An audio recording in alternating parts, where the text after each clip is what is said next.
Today's video is brought to you by Card Kingdom. Head on over to cardkingdom.com to pre-order your Zendikar Rising cards today. The time has finally come, friends. Today I'll be showing you a glimpse of perfection with gameplay footage featuring the most powerful creature in all of Magic the Gathering. Sword of Kaldra, Shield of Kaldra, and Helm of Kaldra. Once we've assembled these three legendary equipments, we can combine their powers to summon the ultimate being, the legendary avatar known as Kaldra.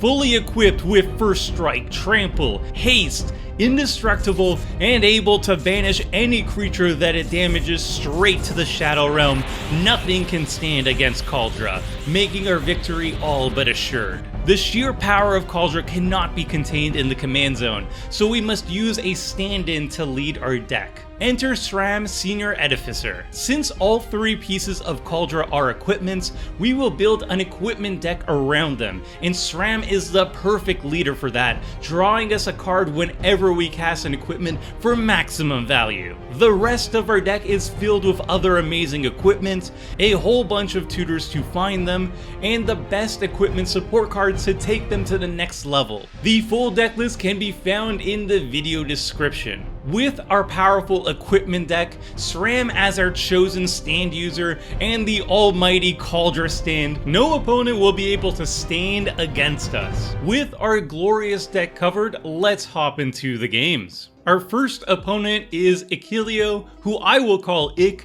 playing Godzilla, King of Monsters, which is a reskin Zilortha Strength Incarnate. I've never played against Zilortha before, but looking at its ability, I assume this will be a Gruul Stompy deck with an extra focus on high-powered creatures. Our second opponent is Nitsua, who I will call Nit, running Depala Pilot Exemplar. Depala is one of my favorite Boros commanders, supporting two underrepresented archetypes, dwarves and vehicles, by fueling the deck with insane card advantage. I've had a blast piloting Depala, and she's always been on my shortlist to cover on Budget Commander, so I'm excited to see how this version plays out. Our final opponent is returning viewer TLUR, who I will call T, running Radha Heart of Keld. Radha is a more subtle lands commander, not as explosive or as busted as the more popular commanders of the archetype, but still very strong. The lands archetype is very deep and powerful no matter who leads it, so I assume that Radha will be my biggest threat at the table, though that might change as the game progresses. Two bad hands has us mulling down to 6, which is unfortunate, but we end up with a solid hand that includes lands and cheap early ramp. I bottom Nahiri the Lithomancer since it's not a good early game card. Turn 1 has everyone playing a land and T also casting Shadow Spear, which is actually scary for us because it can get around Kaldra's indestructibility. Turn 2, T plays a mountain and casts Sylvan Library, setting up for some great card draw and top deck manipulation, and I do similar by playing and cracking a Marsh Flats for a Plains and casting Strom. Ick plays a mountain and casts Dawnshredder Elk, getting ready to ramp. Nit plays a mountain and casts Durgar Mine Captain. T draws 2 cards off Sylvan Library, plays a forest, and casts Tireless Tracker, confirming my earlier assessment that they are enemy number 1.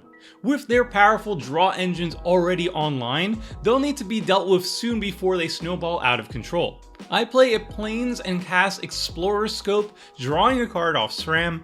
A lot of people refuse to believe that this equipment is actually good, so I hope to convince them in this game. Then I cast Colossus Hammer, drawing another card, and equip the scope to SRAM. Explorer Scope triggers, hitting a land off the top, and I'm pretty happy about it.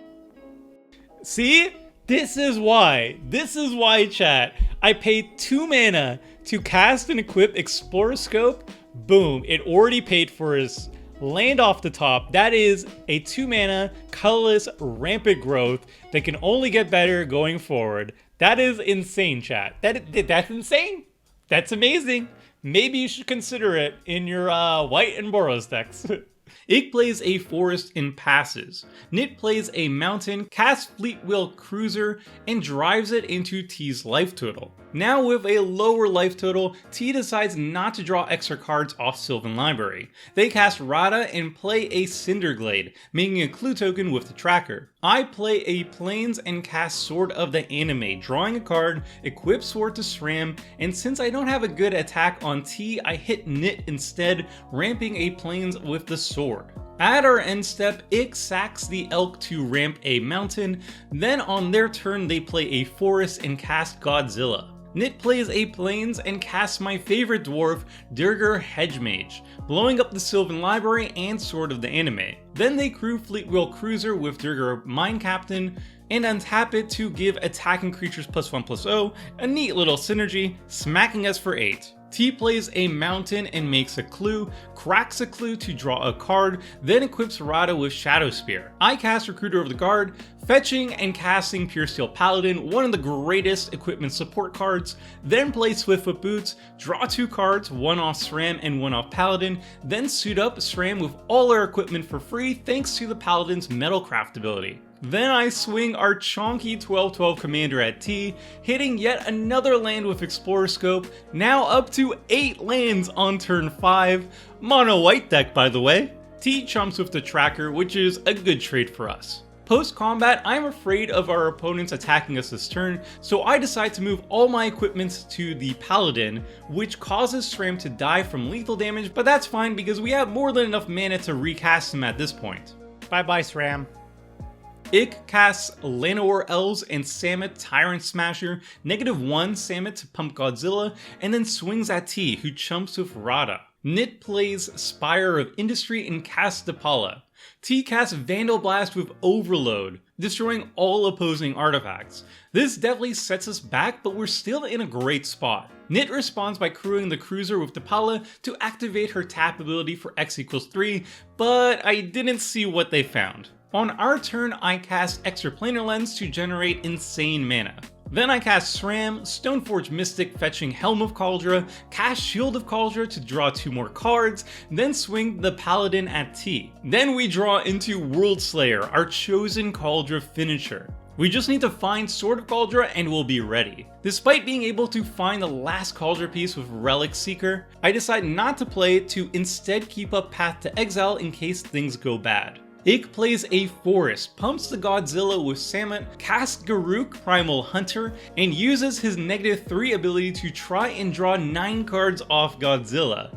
Turns out keeping up Path was the right call, since I crush poor Ik's dreams by pathing Godzilla in response, giving them 1 land and drawing only 1 card instead. A savage play. I think I just made an enemy for life. Nit plays Buried Ruin, casts Mobile Garrison and Renegade Freighter, then smacks us with Durger Hedgemage. T cleans up the board with Blasphemous Act, casts Vizier of the Menagerie, and cracks a clue to draw a card. On our turn, we are finally ready. I cast Relic Seeker and Helm of Kaldra, equip the Seeker with Helm, and swing at Nit, triggering Seeker to fetch and cast Sword of Kaldra. With all 3 legendary equipments on the battlefield, we are now ready to witness history. Here it is, chat. Here is the moment of truth, okay? We have the 3 pieces. We have the 1 mana floating. And now we activate Kaldra. Are you ready? You should be, because it's happening right now. Boom. Boom. Boom, there it is. There it is, the Kaldra. The OG is here, my friends. 9/9, first strike, haste, indestructible, trample. We win. We've won. How they can't win now. They've lost. That's it. They'll scoop it up. You know? Watch us get blown out now. We're just gonna get blown out. I feel it in my bones. Ik cycles Yadaro, Wandering Monster, and passes. Nit plays Battlefield Forge and casts Jor Kadim, the Prevailer and Chief of the Foundry, crews both of their vehicles and crashes them into Ik. T plays Spire Garden, casts Mana Reflection for tons of mana next turn, and then casts Azusa Lost But Seeking. On my turn, I cast Abolish to destroy Shadow Spear, just on the off chance that they can somehow activate it this turn, and then I finally go for it. I cast World Slayer, equip it to Kaldra, and send it at T. World Slayer will nuke the board of all permanents, with Kaldra being the sole survivor, a decisive victory.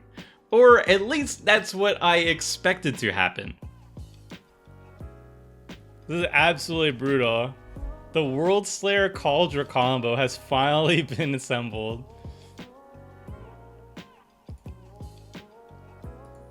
And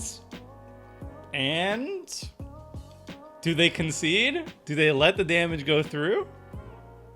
We'll find out. This is exactly what I want. Whoa! Ooh, what? No way. He had it. Man, I did not expect Winds of Calcisma denying me. Wow. All right. Game on, friend. Game on. Ix-Fog prevents us from triggering World Slayer to win the game. While unfortunate, this only delays the inevitable. Next turn I will swing again and secure our well-earned victory.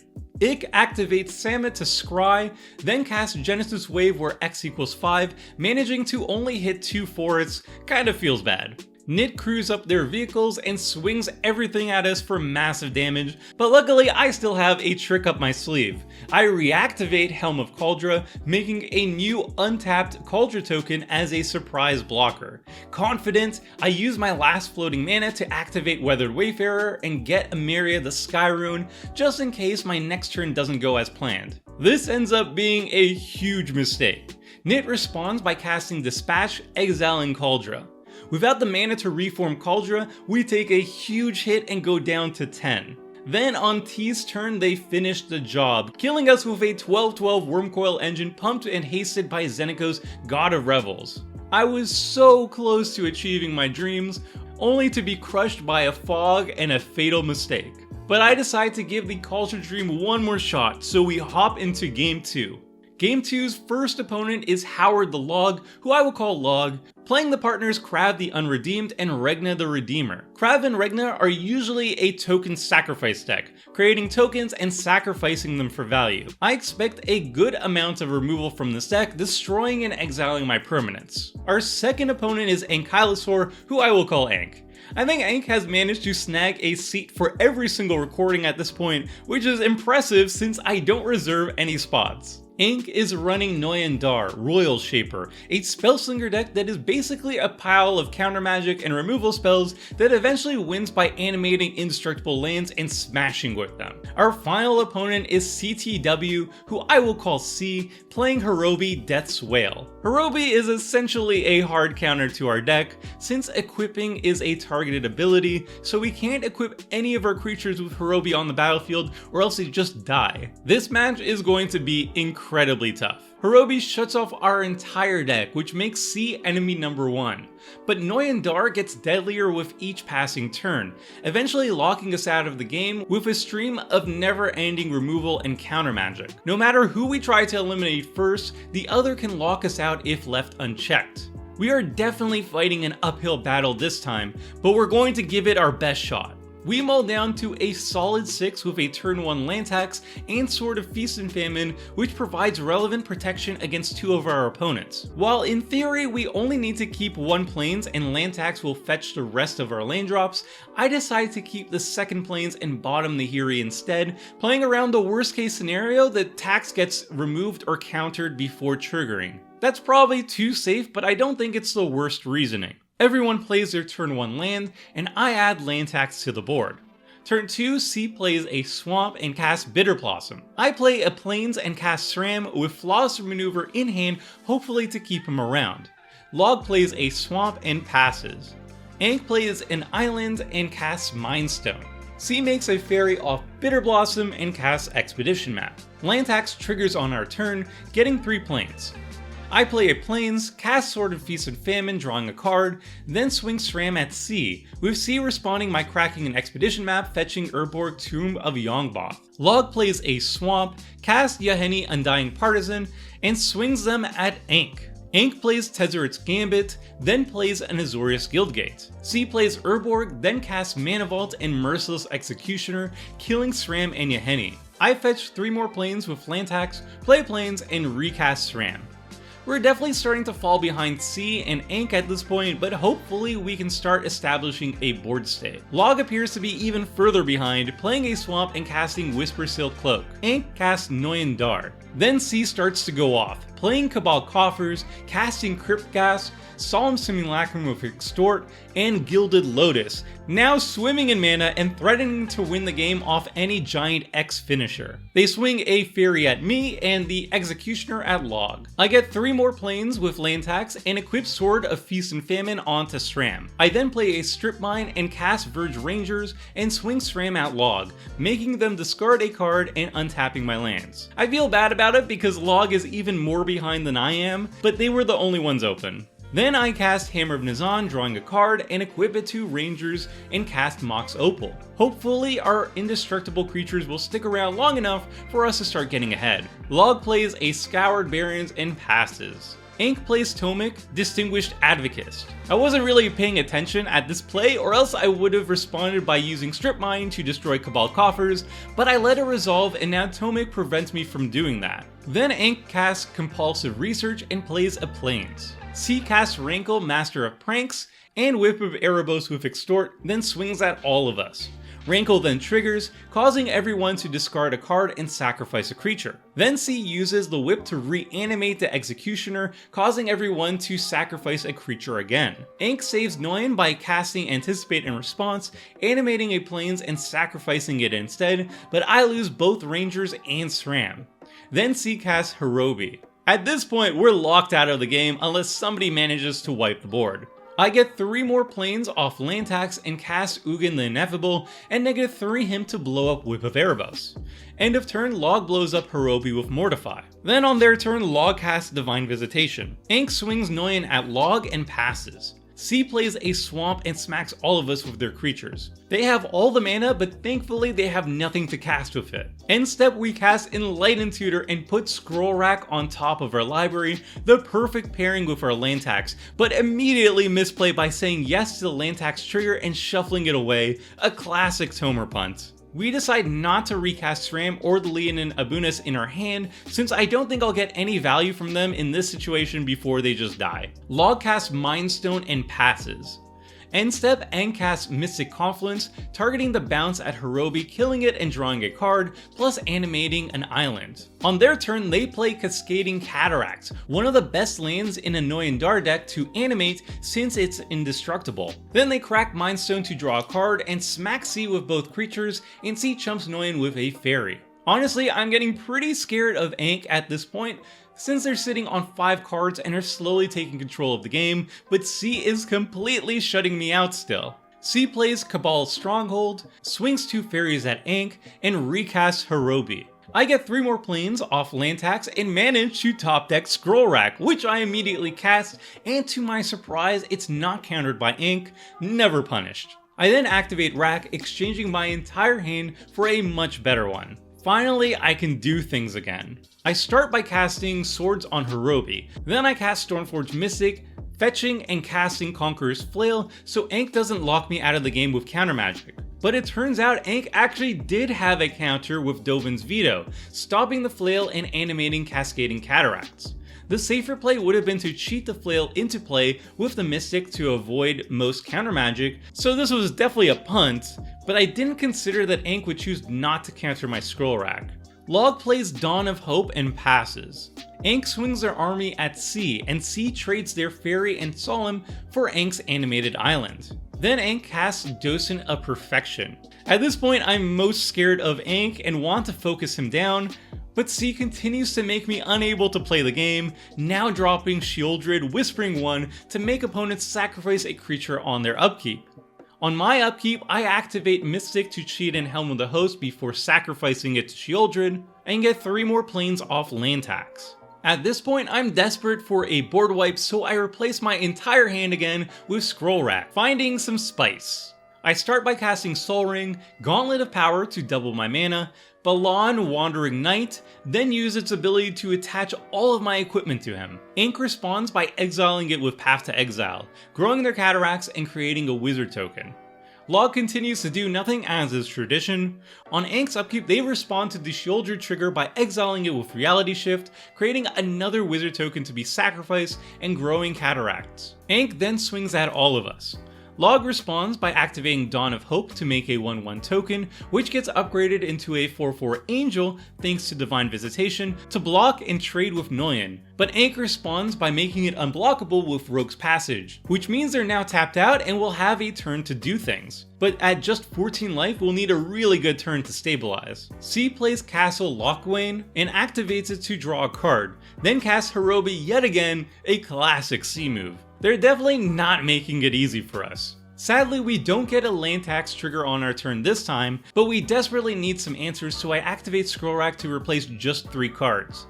But then we find them, 2 pieces of Kaldra handed to us. I instantly know what must be done. I cast Open the Armory, getting Sword of Kaldra, play all 3 Kaldra pieces, and combine them to form the mighty Kaldra.